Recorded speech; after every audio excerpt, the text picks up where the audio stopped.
D'après vous, est-ce qu'un chrétien, on parle aujourd'hui de radicalisation à la télé tout le temps, les radicaux sont dangereux, il y a des radicaux dans chaque religion, ils sont tous dangereux. D'après vous, est-ce qu'un chrétien peut ou doit être radical? Si oui, levez la main.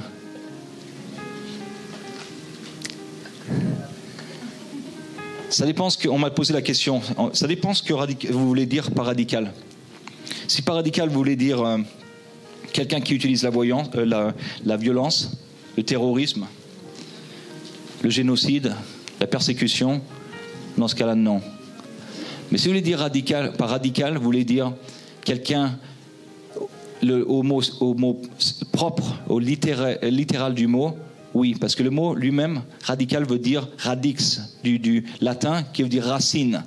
C'est-à-dire, un radical, c'est celui qui va aux racines propres des enseignements de son fondateur, de son prophète, de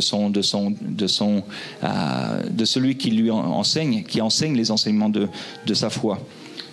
Donc, un musulman radical, c'est celui qui part aux enseignements purs de l'islam. Et un chrétien radical, c'est celui qui va aux enseignements radicaux, à la racine propre des enseignements de Jésus-Christ. Et qu'est-ce que Jésus nous dit? Dans Luc chapitre 9, versets 23 et 24, il nous dit: si quelqu'un veut venir après moi, qu'il renonce à lui-même, qu'il se charge chaque jour de sa croix, et qu'il me suive. Car celui qui voudra sauver sa vie la perdra, mais celui qui la perdra à cause de moi la sauvera. Amen. C'est assez radical, au sens propre.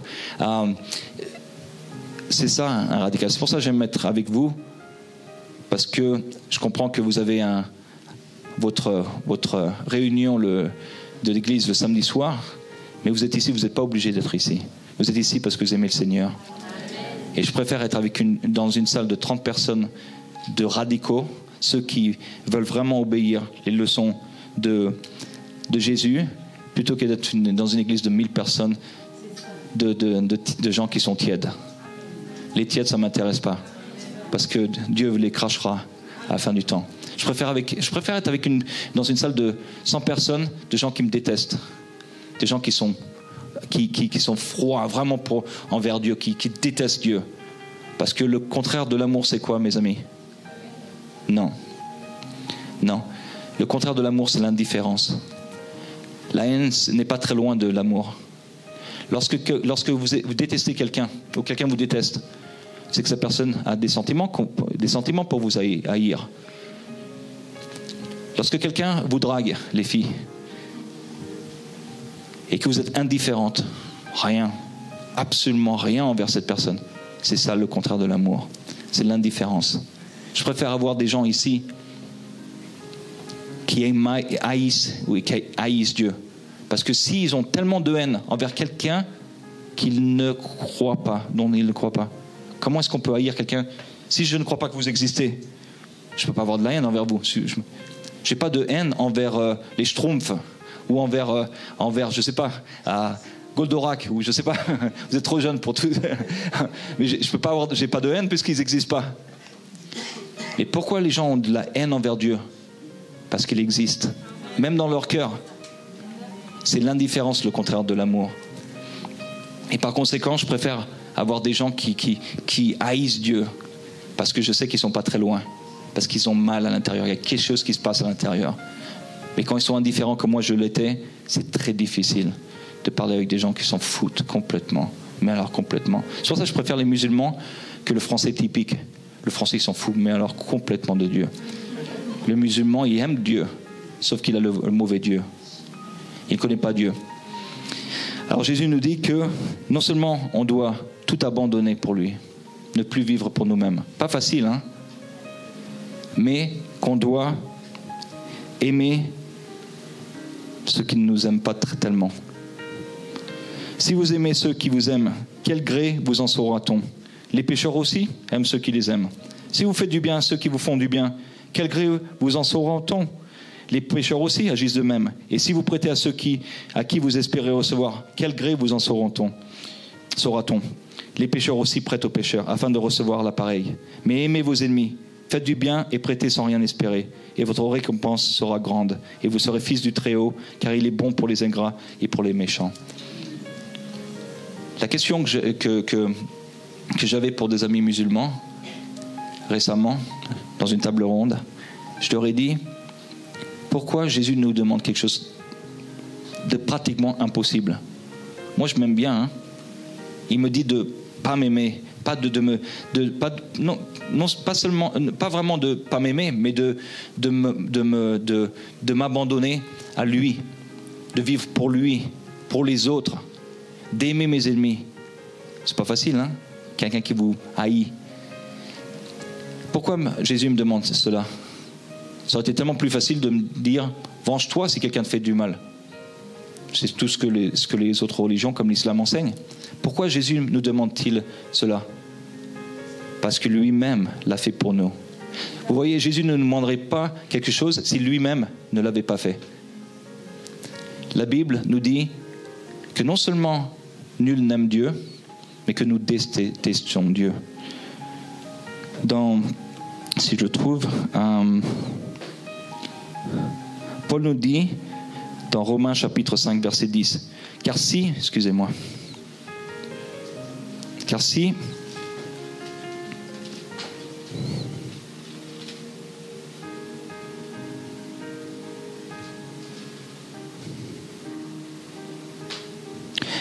lorsque nous étions ennemis, nous avons été réconciliés avec Dieu par la mort de son Fils, à plus forte raison, étant réconciliés, serons-nous sauvés par sa vie.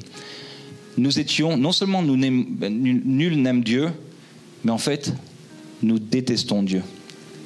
Tout ce que nous faisons lorsque nous ne sommes pas sauvés, c'est pour nous-mêmes. Lorsqu'on fait 5 prières par jour, lorsqu'on fait le jeûne, lorsqu'on fait cela, pourquoi les gens font tout ça? Pour sauver leur propre âme. C'est pour leur propre gloire. Mais Dieu nous dit, et dans l'Ancien Testament, il nous les a dit, que si on vient devant Dieu avec nos œuvres, sans la grâce de Dieu, sans le sang de Jésus, c'est comme si on lui montrait un tapis avec, il n'y a pas d'enfant, avec du caca dessus. Ça vaut absolument rien. Si on vient devant Dieu, regarde ce que j'ai fait pour toi. Dieu dira, je m'en fous complètement de tes œuvres. Tu n'as pas accepté l'œuvre que moi j'ai faite pour toi. Nous détestons Dieu. Et c'est ça la nature humaine. C'est que l'homme n'aime pas Dieu. Mais Dieu, alors que nous étions ses ennemis, alors que nous le détestions, il nous aimait. Il est venu sur terre, comme Paul dit, lorsque nous étions ses ennemis. Il est venu sur terre et il a dit, vous savez quoi? Je peux tous vous envoyer en enfer. C'est ça la justice. Et c'est pour ça que je dis aux gens, lorsque je leur explique l'évangile, ils me disent, mais c'est pas juste. Pourquoi Jésus meurt pour moi? Je dis, demande pas la justice. Parce que si tu demandes justice, tu vas en enfer. On va tous en enfer. Parce qu'on est tous pécheurs. La Bible dit, celui qui a brisé une loi a brisé toute la loi. Toute la loi. Lorsque vous allez devant un juge et que vous avez brisé la loi, vous pouvez dire, mais ouais, mais juge, c'est juste une loi, je ne l'ai fait qu'une seule fois. Je n'ai tué qu'une seule fois. Il y a des autres qui ont tué 12 fois, 14 fois, qu'une seule fois. Peu importe, vous avez brisé la loi. Et vous êtes coupable devant la loi. De même avec Dieu. Lorsqu'on brise la loi de Dieu, on est coupable devant Dieu. Donc on est tous coupables. Et Dieu pourtant est fidèle. Il nous aime et il vient sur terre pour payer nos péchés. C'est ça la grâce. Donc ne demandons jamais justice. Demandons la grâce. Parce que nous ne méritons pas la justice de Dieu. Mais il nous donne la grâce. Une fois j'étais à un débat aux États-Unis et j'étais à une table et j'aidais un ami à moi, pasteur iranien, chrétien, converti, à vendre ses CD, DVD, livres. Et 2 frères musulmans passent et ils regardent. Et je leur dis, vous savez quoi? S'il y a quelque chose qui vous plaît sur la table, quoi que ce soit, il y avait des trucs à $150, je leur dis, je vous l'offre, cadeau de ma part. Non, merci monsieur, c'est gentil, mais on n'est pas intéressé. Ok. Et ils continuent à regarder, ils repassent. Je dis, encore une fois, je vous le dis, s'il y a quoi que ce soit qui vous intéresse, je vous l'offre. Merci monsieur, c'est sympa, mais franchement, ce ne serait pas sympa envers vous. Parce que si je le prenais, je le jetterais à la poubelle. Ok, pas de problème. Après l'intervention, après c'était un débat, j'ai revu ces deux frères. J'ai dit, qu'est-ce que vous en pensez? Qu'est-ce que vous avez pensé du message ce soir? Ouais, c'était intéressant, mais j'ai une question pour toi, Alex. Je dis, ouais. Est-ce que Jésus est mort pour moi? Je dis, absolument. Il est mort pour mes péchés? Oui. Ben, super. Je reste musulman, comme ça, si l'islam est vrai, je vais au paradis, ou au moins j'ai une chance d'aller au paradis. Mais si c'est vrai que le christianisme c'est vrai, et tu viens de me dire que Jésus est mort pour moi, ben voilà, je suis sauvé. Dans ce cas-là, je n'ai pas besoin de me convertir. Et à ce moment-là, je lui dis, c'était le Saint-Esprit qui m'a dit, dis-lui cela. Je lui dis, tu te souviens, tout à l'heure, tu es venu à la table. Qu'est-ce que je t'ai dit? Et il a dit, tu m'as dit, je peux avoir ce que je veux et que tu me l'offrais. Et qu'est-ce que tu m'as dit? J'ai dit, ça ne m'intéresse pas. Non, qu'est-ce que tu m'as dit après? Que si je le prenais, je jetterais à la poubelle. Exactement. La même chose avec Jésus sur la croix. C'est un cadeau, oui, il est mort pour toi. Et c'est un cadeau pour toi. Mais il n'est pas à toi tant que tu ne l'acceptes pas, ce cadeau. Il faut l'accepter. Tant que tu ne l'acceptes pas et que tu le jettes à la poubelle, il n'est pas à toi. Mais si tu l'acceptes, ce cadeau, il est à toi. Et c'est un cadeau. Et lui, elle m'a dit, ouais, ça n'a aucun sens. Et le frère musulman, il dit, oh, ça a tellement du sens. Waouh, c'est génial. Et le frère dit, tais-toi, toi, arrête de... Il engueulait son petit frère. Et donc, c'était une analogie, mais c'est cela l'évangile. C'est qu'on a reçu gratuitement. Qu'est-ce que Jésus nous dit? Vous avez reçu gratuitement vous donnez. Tout ce qu'on donne, c'est gratuit. Parce que, et dans cette société, on connaît ces sociétés, n'est-ce pas? On fait tout et on calcule. Je fais ça parce que si je fais ça, après peut-être je vais avoir ça. Tout est calculé. On fait rien gratuitement, n'est-ce pas? Rien n'est gratuit. Mais nous, il faut que le monde voit en nous qu'on les aime gratuitement. Même ceux qui nous aiment, qui ne puissent rien faire pour nous. Vous voyez, Jésus nous dit, si vous aimez ceux qui sont bons envers vous, je vous l'ai lu, ça ne vaut absolument rien. Vous êtes comme les pécheurs. Vous savez ce que je dis à mes amis musulmans? Le Coran dit que Allah n'aime que les croyants. Le Coran dit Allah n'aime pas les non-croyants. C'est-à-dire que l'amour d'Allah est conditionnel. Que son amour... J'étais à mon premier débat avec Saïd, on avait 800 personnes, 600 salafistes à l'église de la Chapelle catholique. 800 personnes, 600 salafistes. Et j'ai dit aux salafistes, vous savez quoi? Si cette pièce était divisée en deux, avec les musulmans à droite et les non-musulmans à gauche, chrétiens, athées, bouddhistes, hindous, et que le Coran dit vrai, il n'aime que vous. Et vous, pour qu'il vous aime, il faut que vous passiez de l'autre côté. C'est-à-dire que l'amour d'Allah est conditionnel. Et mes amis musulmans, vous voulez savoir quoi? Jésus condamne cet amour. Il dit qu'il ne vaut absolument rien. Mes amis musulmans, moi, j'aime tout le monde. C'est-à-dire que mon amour à moi, un petit pécheur, est supérieur à Allah. Et si, dans mes vertus, je suis supérieur à Allah, Allah ne peut pas exister. Il doit être parfait dans toutes les vertus. Parfait. Et comme il ne l'est pas, il ne peut pas exister, mes amis musulmans. Et non seulement il n'existe pas, mais Jésus condamne votre Allah. Jésus dit que l'amour qu'Allah a pour les croyants, c'est-à-dire que les croyants doivent d'abord faire quelque chose, devenir croyants pour que Allah les aime. Cet amour-là ne vaut rien, parce que Jésus dit que même les pécheurs aiment ceux qui sont bons envers eux. Le vrai amour, c'est d'aimer celui qui ne peut absolument rien faire pour vous. Celui qui non seulement ne peut rien faire pour vous, mais celui qui vous déteste. Ça, c'est l'amour. Pas facile, mais lorsqu'on comprend l'amour que Dieu a eu pour nous, là on peut peut-être aimer un petit peu comme Jésus nous a aimés. Donc, il faut absolument pouvoir répondre. Je vais pas passer toute la soirée à vous parler de l'islam, mais de connaître un petit peu la nature de Dieu. Alors, le musulman me dit, mais oui, d'accord, Alex, mais s'il nous aime tous, pourquoi il envoie des gens en enfer? Parce que, comme notre Dieu est parfait dans toutes les vertus, toutes, il est également justice parfaite. Il est obligé de punir tout péché. Le Dieu de l'islam prend certains des péchés des musulmans et les balaye sous les tapis. Il dit, ça c'est pas très grave, allez, t'es sauvé. Non, notre Dieu est obligé de punir tout péché, sinon il n'est pas juste. Donc d'un côté vous avez un Dieu qui est parfaitement juste, qui doit punir tout péché, et on est tous pécheurs, donc on n'a aucune chance. D'un autre côté, on a un Dieu qui aime tout le monde et qui veut sauver. Entre ces deux, la seule solution, c'est la croix.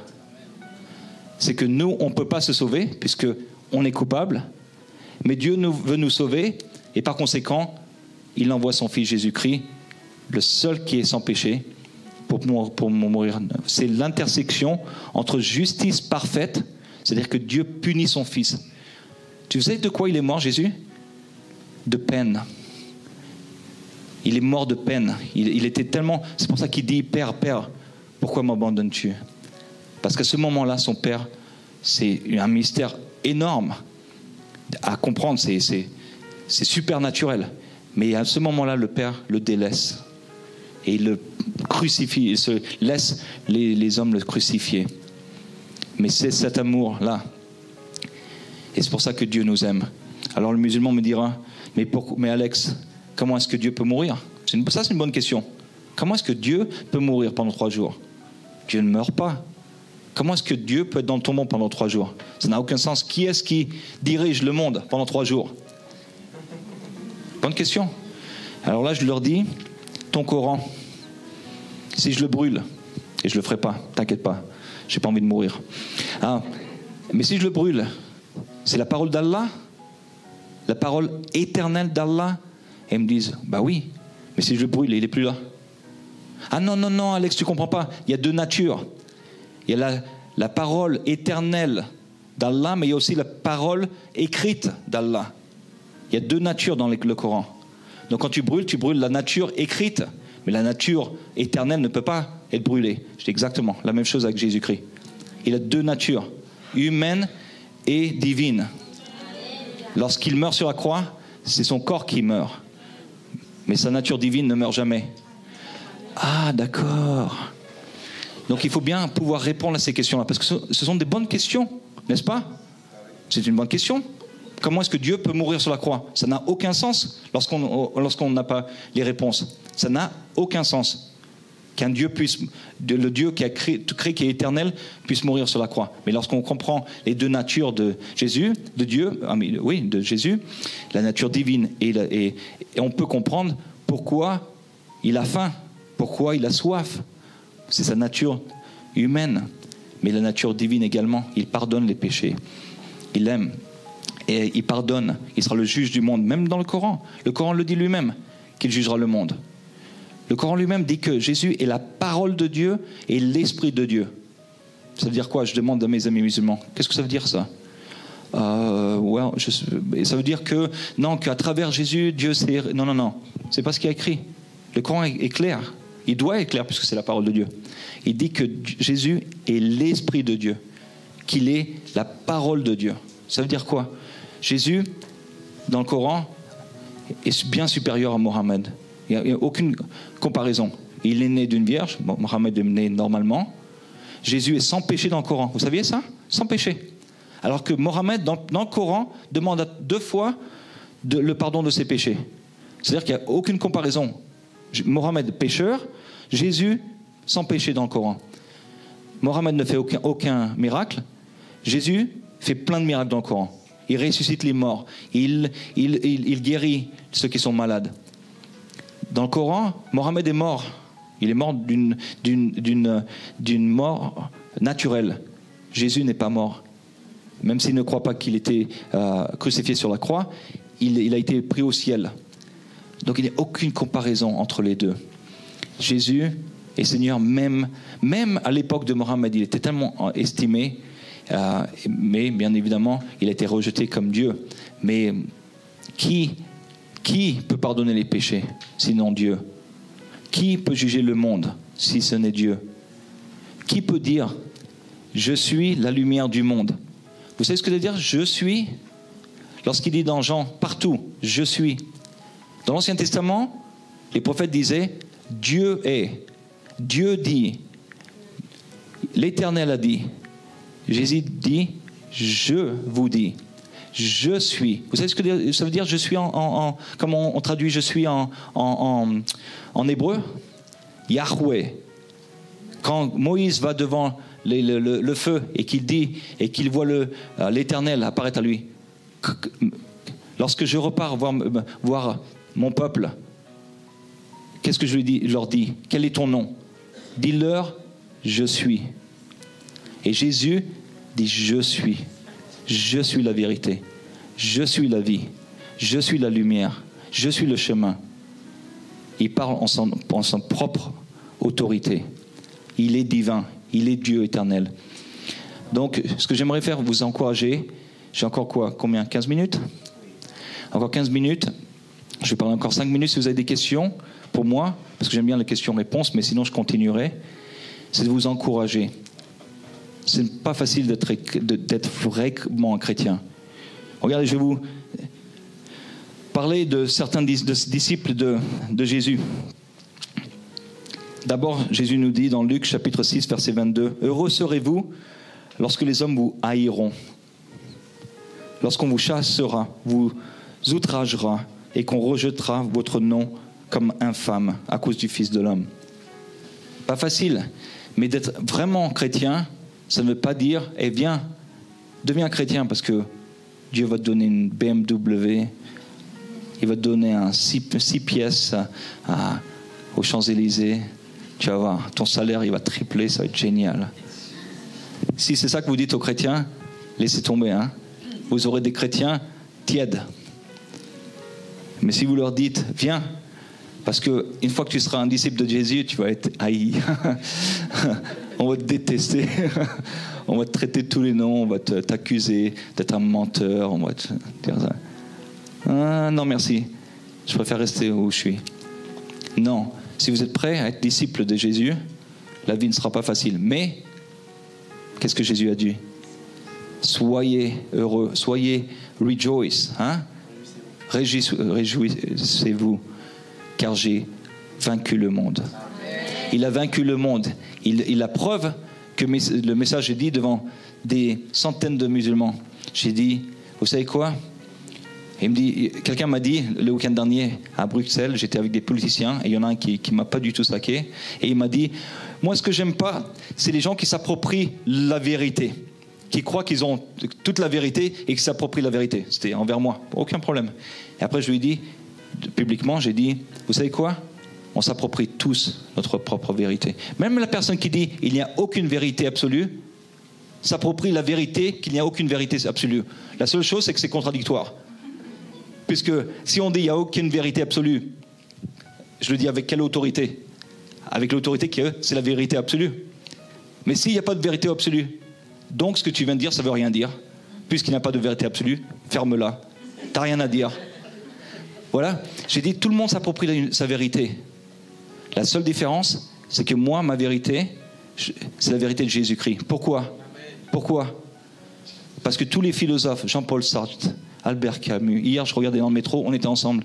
Non, c'était avant toi. Il y avait c'est avant toi, j'étais dans le métro et j'ai vu un jeune en train de lire Jean-Paul Sartre. J'ai pris une photo, j'ai pas eu le temps de lui parler. Vous savez que Jean-Paul Sartre, à la fin de sa vie, a dit « j'ai tout faux ». Tout faux. Tout. Albert Camus, il a dit donner sa vie à Jésus-Christ. Regardez. Faites vos études. C'est un Américain à l'église des États-Unis, ici, qui l'a mené à Jésus. Et il lui a dit, par contre, qu'Albert Camus avait peur de se faire baptiser publiquement. Il a dit non. Le jour où tu es prêt de te faire baptiser publiquement, on le fait. Entre-temps, il est mort d'un accident de voiture. Et le pasteur ne voulait pas le faire. Il a dit, quand tu es prêt publiquement à le faire, sinon, si tu renies Jésus publiquement, ça ne sert à rien. Tous ces philosophes-là, j'ai dit, sont morts, ils sont dans leur tombeau. Bouddha, il est mort dans son tombeau. Mohammed est mort dans son tombeau. La différence entre tous ces prophètes, tous ces philosophes, c'est qu'ils sont tous morts. Jésus a dit, détruisez ce temple. Il parlait de son corps. Et dans 3 jours, au 3e jour, pas dans 3 jours, au 3e jour, je le ressusciterai. Je le ressusciterai. Il n'y a que Dieu qui peut ressusciter. Je le ressusciterai. Et il était vivant 3 jours plus tard. Ses disciples étaient tous l'ont tous renié. À Pierre, qu'il a renié 3 fois. Il dit, moi, je pense que ce serait moi, un Pierre, une grosse gueule, mais qui fait rien. Moi, Seigneur, moi jamais je te renierai. Tu me renieras 3 fois. Allez, arrête tes conneries un peu. Moi, jamais je te renierai, Seigneur. Excusez-moi du langage. Jamais je te renierai. Et je serai le premier à le renier. Mais après que Pierre l'ait vu ressusciter et qu'il ait reçu le Saint-Esprit, ils étaient tous prêts à mourir. Et Pierre, lorsqu'on est parti pour le crucifier, il a dit, ok, vous voulez me crucifier? Pas de problème, je vais aller être avec Jésus. Mais faites-moi plaisir, s'il vous plaît. Crucifiez-moi à l'envers. Parce que je ne mérite pas d'être crucifié à l'endroit comme mon Seigneur Jésus-Christ. Mon Seigneur, votre Seigneur Jésus-Christ est vivant. Il a les clés de la vérité. Il a les clés du paradis. Et il nous dit, je suis le chemin, je suis la vérité. Venez à moi et je vous donnerai tout ce dont vous avez besoin. Je vous encourage, il me reste encore 10 minutes, si vous avez des questions, et je vous encourage à vraiment garder la foi. Restez ensemble parce que vous avez besoin l'un de l'autre. On a besoin de l'un de l'autre. Moi, très souvent, je suis seul. Je suis un évangéliste et j'ai aimé ce soir que vous soyez ensemble parce que c'est important. Important, c'est pas facile. Hein. Cette mission, c'est pas facile. C'est pas facile parce qu'on se moque de nous. Mais c'est pas grave.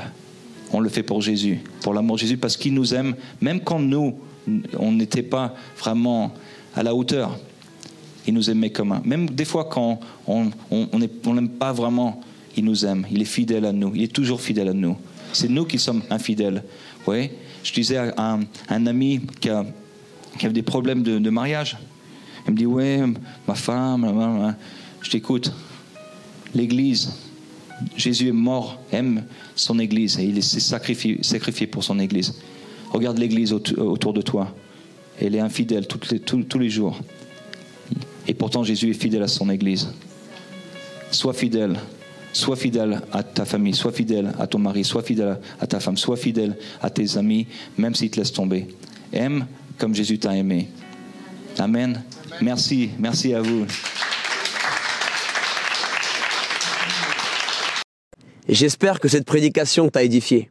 La Bible dit dans la lettre aux Romains, au chapitre 10, verset 9, que si tu reconnais publiquement que Jésus est le Seigneur et que Dieu l'a ressuscité d'entre les morts, alors tu seras sauvé. Je t'invite à faire cette prière avec moi afin de recevoir la vie éternelle. Là où tu es, tu peux fermer tes yeux et dire « Seigneur Jésus-Christ, je t'ouvre mon cœur. Je reconnais mon péché devant toi. Je te remercie d'avoir porté, Seigneur, toutes mes fautes à la croix et de m'avoir offert la vie éternelle. Je crois que tu es le Fils de Dieu, que tu es mon Seigneur et mon Sauveur. Je reçois ton Saint-Esprit aujourd'hui. Je pardonne toutes les personnes qui m'ont fait du mal dans ma vie, Seigneur. Et j'accepte ton amour au nom de Jésus. Amen. Je peux également venir le lundi et jeudi à 19h30 à notre église Jésus mon refuge, ou bien les cultes au samedi à 18h. À Paris, 76 rue Pierre Soulier, 75 020 métro Porte des Lilas. Que Dieu te bénisse.